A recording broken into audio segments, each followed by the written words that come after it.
escaping Russian occupation before it becomes nearly impossible. Svetlana and her daughter Karina just arrived from the Kherson region. Hours before a referendum organized by Russia is due to take place. About 70% of people are jobless. We were 5 months without any mobile connection. The food is coming from Crimea and we have to pay in rubles. They have been telling us that our hometown is part of Russia and it was liberated from Ukraine. Karina's husband had to stay behind because men of fighting age aren't allowed to leave. That's why it took Oleksiy and his family 4 days to travel from Luhansk to the Ukrainian-controlled part of Zaporizhzhia, despite a permit issued by the separatists. His wife Gula tells me she was worried he would be mobilized. Oleksiy says Russia's referendum is a sham, and now is the time to choose sides. There are people who are going to vote. There are people who really believe if Luhansk joins Russia, life will become better and they'll be happier. I'm surprised because most of them work for Ukrainian companies. They earned a good living. Now they have nothing, but they're supporting Russia.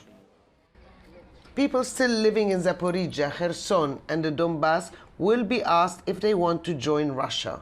Russia doesn't fully control any of the 4 regions where this so-called referendum is taking place, and the areas under Ukrainian control come under regular attack day and night. This is the latest one in the heart of the city. One of the several that rocked Zaporizhzhia early morning. The target was a hotel set to host displaced people on their way further west. People like Tanya and Yulia, who made their journey together from Melitopol. It's painful. Her parents stayed back home, part of an older generation nostalgic about the Soviet Union. Yulia shows us a video where she was taunted by collaborators and Russian soldiers, forced to praise the Russian motherland and sing the national anthem.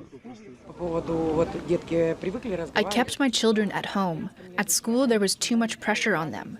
They would get punished if they spoke Ukrainian. I'm afraid I won't be able to return home. After the referendum, there will be special permits for people to get in and out of there. No one here doubts the outcome of the referendum.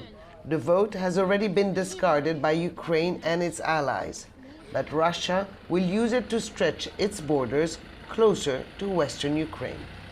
Hoda Abdel-Hamid, Al Jazeera, Zaporizhzhia.